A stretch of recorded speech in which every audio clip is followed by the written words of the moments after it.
بسم اللہ الرحمن الرحیم۔ السلام علیکم۔ رسول اللہ کی مکہ کے مسلمانوں کو دعوت ہجرت یثرب۔ انصار نے جب دیکھا کہ یثرب میں ایمان خاصا پھیل گیا ہے اور مسلمانوں کی تعداد کافی ہو گئی ہے تو ان کو خیال آیا کہ اب رسول اللہ صلی اللہ علیہ وسلم کو یہاں آنے کی دعوت دینا چاہیے۔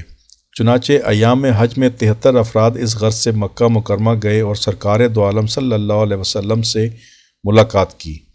یہ ملاقات بھی مقام عقبہ میں ہوئی۔ اس وقت سرکار دو عالم صلی اللہ علیہ وسلم کے چچا عباس بھی آپ کے ہمراہ تھے۔ اگرچہ وہ اس وقت اسلام نہیں لائے تھے تاہم اپنے بھتیجے کے خیرخواہ تھے۔ گفتگو کا آغاز بھی انہوں نے کیا اور انصار سے مخاطب ہو کر کہا، قبیلہ خزرج کے لوگوں، جیسا کہ تم جانتے ہو محمد ایک نہایت ہی معزز گھرانے کا فرد ہے۔ یہاں اگرچہ اس کی مخالفت کافی ہے مگر پھر بھی وہ اپنے شہر اور اپنے گھر میں باعزت طریقے سے رہ رہا ہے۔ مخالفت کا زور بھی کسی حد تک ٹوٹ چکا ہے اور حالات دن بدن بہتر ہوتے جا رہے ہیں۔ اس لیے ہم یہ چاہتے ہیں کہ محمد ہمارے ہی پاس رہے، مگر یہ ہماری بات ماننے پر تیار نہیں ہے۔ یہ تمہارے پاس جانا چاہتا ہے اور وہیں قیام کرنا چاہتا ہے۔ اگر تم اس کا بھرپور ساتھ دے سکو اور مکمل طور پر اس کی اعانت و حفاظت کر سکو تو پھر اسے ضرور وہاں جانے کی دعوت دو، لیکن اگر وہاں لے جا کر تم اس کی حمایت سے دستکش ہو جاؤ اور اسے بے یار و مددگار چھوڑ دو تو پھر بہتر یہ ہے کہ ابھی سے کنارہ کش ہو جاؤ اور اسے وہاں لے جانے کی خواہش چھوڑ دو، کیونکہ یہاں بہرحال اس کا ایک اعزاز اور مقام ہے۔ حضرت عباس کی یہ پر اثر تقریر سن کر انصار نے کہا، ہم نے آپ کی باتیں سن لی ہیں، اب آپ بات کریں یا رسول اللہ، اور ہم سے جو عہد لینا چاہیں لے لیں۔ سرکار دو عالم صلی اللہ علیہ وسلم نے پہلے چند آیات پڑھ کر ان کو سنائیں، پھر اسلام کی حقانیت بیان فرمائی اور اس کی طرف ترغیب دلائی، اور آخر میں ارشاد فرمایا، میں تم سے بیعت لینا چاہتا ہوں اس بات پر کہ تم میری اس طرح حفاظت کرو گے جس طرح اپنے اہل و عیال کی کرتے ہو۔ اس پر حضرت برہ بن معرور نے سرکار دو عالم صلی اللہ علیہ وسلم کا دست مبارک اپنے ہاتھ میں لیا اور کہا، اس ذات کی قسم جس نے آپ کو سچا رسول بنایا ہے، ہم آپ کی اس طرح حفاظت کریں گے جس طرح اپنی جانوں کی کرتے ہیں۔ کہ اس پرجوش انداز میں سرکار دو عالم صلی اللہ علیہ وسلم کی حمایت کا اعلان کرنے والے حضرت برہ کی زندگی نے وفا نہ کی اور سرکار دو عالم صلی اللہ علیہ وسلم کا مدینہ میں استقبال کرنے کی حسرت دل ہی میں لیے ہجرت سے 1 ماہ پہلے انتقال کر گئے۔ انا للہ و انا الیہ راجعون۔ اچانک حضرت ابو الہیثم آگے بڑھے اور عرض کی، یا رسول اللہ، یہودیوں اور دیگر مشرکین کے ساتھ ہمارے پرانے تعلقات ہیں، ظاہر ہے کہ آپ کا ساتھ دینے کی صورت میں ہمیں وہ تمام روابط اور دوستیاں منقطع کرنا پڑیں گی۔ ہم اس کے لیے تیار ہیں، مگر کہیں ایسا نہ ہو یا رسول اللہ کہ جب آپ کو کامیابی اور غلبہ حاصل ہو جائے تو آپ ہمیں چھوڑ دیں اور دوبارہ اپنی قوم کے پاس واپس چلے جائیں۔ یہ محبت بھری گفتگو سن کر سرکار دو عالم صلی اللہ علیہ وسلم مسکرائے اور فرمایا، نہیں، اب میں تم سے ہوں اور تم مجھ سے ہو، جس سے تمہاری مخالفت میری بھی مخالفت اور جس سے تمہاری صلح میری بھی صلح۔ یہ مسردہ جاں فضا سن کر وارفتہ محبت ابو الہیثم کو قرار آ گیا اور خاموش ہو گئے۔ آغاز ہجرت۔ جب اہل یثرب کی طرف سے دعوت ہجرت مل گئی تو سرکار دو عالم صلی اللہ علیہ وسلم نے اپنے اصحاب سے کہا، اب اللہ تعالیٰ نے تمہیں بھائی بھی دے دیے ہیں اور ایسا خطہ بھی میسر آ گیا ہے جہاں تم پرامن طور پر رہ سکتے ہو، اس لیے آہستہ آہستہ ادھر روانہ ہوتے جاؤ۔ مشرکین مکہ کے ظلم و ستم سے تنگ آئے ہوئے اہل ایمان کے لیے یہ اجازت ایک نعمت غیر مترقبہ سے کم نہ تھی۔ اگرچہ یہاں سے جانے کی صورت میں اہل و عیال سے، گھر بار سے اور مال و متاع سے ہاتھ دھونے پڑتے تھے، مگر اہل وفا کے پیکروں کو ان چیزوں کی پرواہ کب تھی۔ چنانچہ لوگوں نے چپکے یثرب کی طرف جانا شروع کر دیا۔ جو لوگ چھپ چھپا کر نکل جاتے وہ تو بچ جاتے تھے، مگر جن کی روانگی کی بھنک مشرکین کے کانوں میں پڑ جاتی انہیں بے انتہا مشکلات سے دوچار ہونا پڑتا۔ اسلام کے پہلے مہاجر ابو سلمہ رضی اللہ تعالیٰ عنہ جب اپنی بیوی ام سلمہ اور ننھے بیٹے سلمہ کو ساتھ لے کر ہجرت کے لیے روانہ ہوئے تو بنو مغیرہ اور بنو عبد الاسد نے ان کو روک لیا۔ بنو مغیرہ ام سلمہ کا قبیلہ تھا اور بنو عبد الاسد ابو سلمہ کا۔ بنو مغیرہ نے ابو سلمہ سے کہا، اگر تو جانے پر بضد ہے تو چلا جا، لیکن ہم اپنے قبیلے کی لڑکی کو ساتھ نہیں لے جانے دیں گے۔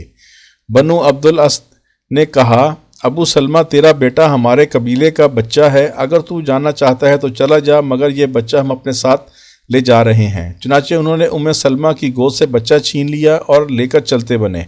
ابو سلمہ اکیلے رہ گئے۔ قبیلے والوں کا خیال ہوگا کہ بیوی اور بیٹے کی محبت ابو سلمہ کے پاؤں کی زنجیر بن جائے گی، مگر جن کے دلوں میں اللہ کے رسول کی محبت گھر کر چکی ہو، ان کی راہ میں فانی محبتیں بھلا کب رکاوٹ بن سکتی ہیں۔ چنانچہ ابو سلمہ بیوی بچوں کو وہیں چھوڑ کر اکیلے ہی یثرب کی جانب روانہ ہو گئے۔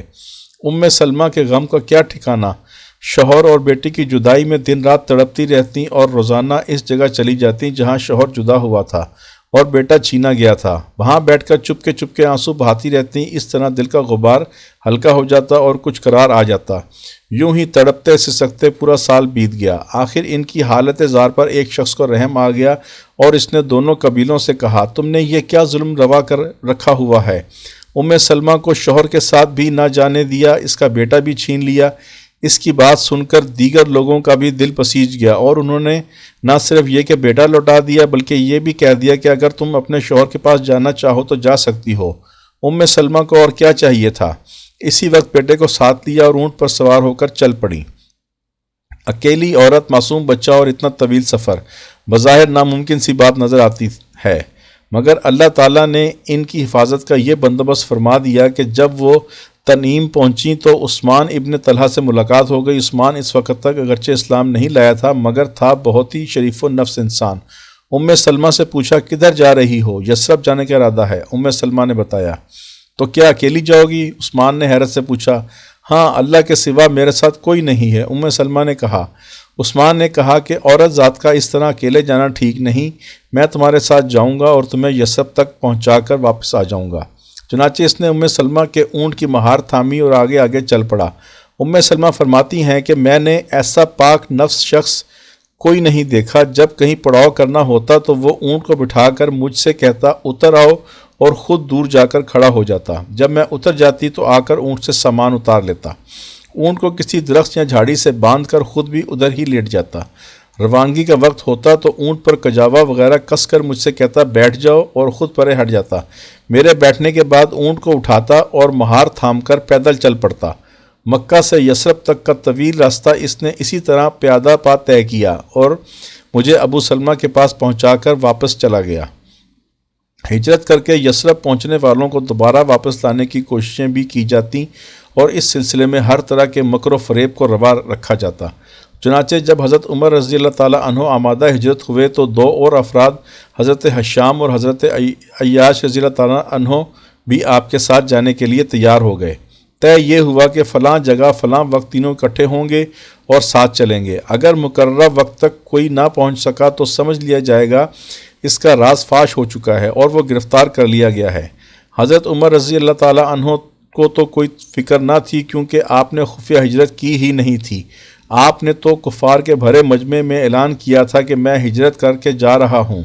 اگر تم میں سے کوئی اپنی بیوی کو بیوہ اور اولاد کو یتیم کرنا چاہے تو بے شک مجھے روکنے کی کوشش کرے۔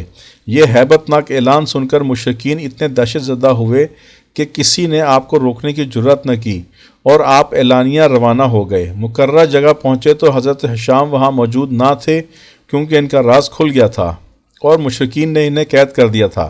حضرت عیاش البتہ آئے ہوئے تھے اور آپ کے ہم سفر ہو گئے اور دونوں یثرب پہنچ گئے۔ چند دنوں بعد ابو جہل اور اس کا بھائی حرص بھی یثرب آ پہنچے۔ یہ دونوں حضرت عیاش کے تائزاد بھائی تھے اور ان تینوں کی ماں ایک تھی۔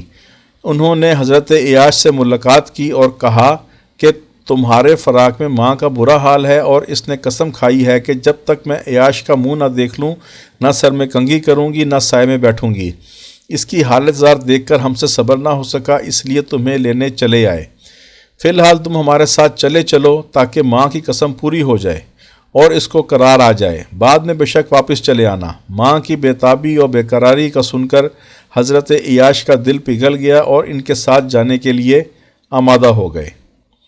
حضرت عمر کو پتہ چلا تو انہوں نے حضرت عیاش کو سمجھایا اور کہا عیاش مجھے تو یہ سراسر دھوکہ معلوم ہوتا ہے، اس لیے میرے خیال میں تمہارا ان کے ساتھ جانا مناسب نہیں ہے۔ جہاں تک تمہاری ماں کی قسم کا تعلق ہے تو یہ کوئی ایسی پریشانی کی بات نہیں۔ جب اس کے سر میں جوئیں پڑیں گی تو خود ہی کنگھی کرنے لگے گی، اور جب مکے کی چلچلاتی دھوپ اس پر پڑے گی تو خود ہی سائے میں جا بیٹھے گی۔ حضرت عیاش نے کہا، میں ماں سے مل کر جلد ہی واپس آ جاؤں گا۔ اگر تم جانا ہی چاہتے ہو تو حضرت عمر رضی اللہ تعالیٰ عنہ نے کہا، یہ میرا ناکہ لے جاؤ، یہ بہت توانا اور تیز رفتار ہے۔ اگر راستے میں ابو جہل اور حرص کی نیت میں فطور نظر آئے تو یہ سبک رفتار ناکہ تمہیں بہت کام دے گا، اور وہ اس کی گرد کو بھی نہ پا سکیں گے۔ چنانچہ حضرت عیاش نے ناکہ لیا اور ان دونوں کے ہمراہ مکہ روانہ ہو گیا۔ بات وہی نکلی جو فراست فاروقی نے پہلے ہی بھانپ لی تھی۔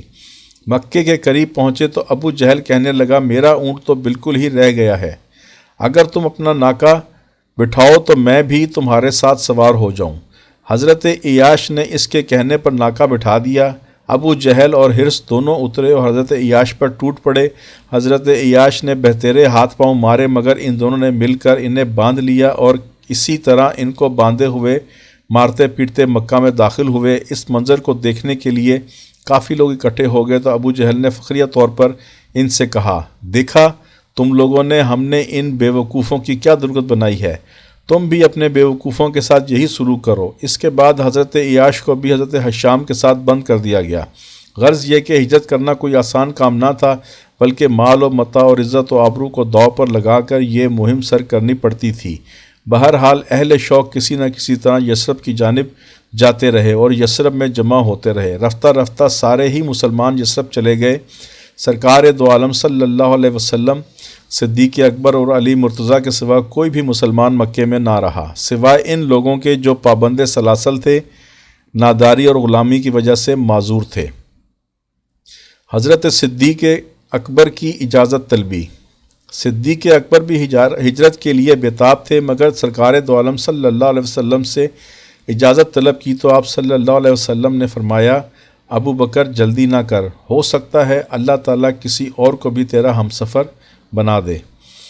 فرمان سے صدیق اکبر کو ایک آس سی لگ گئی کہ شاید آقا دو جہاں صلی اللہ علیہ وسلم بذات خود میرے ہم سفر بن کر مجھے لازوال اعزاز بخشنا چاہتے ہیں۔ اس لیے انہوں نے 800 روپے میں 2 اونٹنیاں خرید لیں اور ان کو کھلا پلا کر فربہ کرنا شروع کر دیا، تاکہ جب سفر کا مسئلہ پیش آئے تو سواریوں کے انتظام میں کوئی دقت نہ ہو۔ اچھی طرح دیکھ بھال اور خاطر مدارت سے اونٹنیاں چند دنوں میں موٹی تازی ہو گئیں اور اس قابل ہو گئیں کہ ان پر طویل سفر کیا جا سکے۔ اب صرف اس بات کا انتظار تھا کہ کب سرکار دو عالم صلی اللہ علیہ وسلم کو اللہ تعالیٰ کی طرف سے ہجرت کا اذن ملے اور صدیق اکبر کے دل کی آرزو پوری ہو۔ اللہم صلی علی سیدنا مولانا محمد۔ ناظرین کرام، اگر ویڈیو پسند آئی ہو تو لائک کریں، سبسکرائب کریں، بیل آئیکن پر کلک کریں تاکہ ہم سب سرکار دو عالم صلی اللہ علیہ وسلم کی ذات اقدس کے بارے میں زیادہ سے زیادہ جان سکیں اور نئے آنے والی ویڈیو کے بارے میں آپ کو مطلع کر سکیں۔ اللہ حافظ۔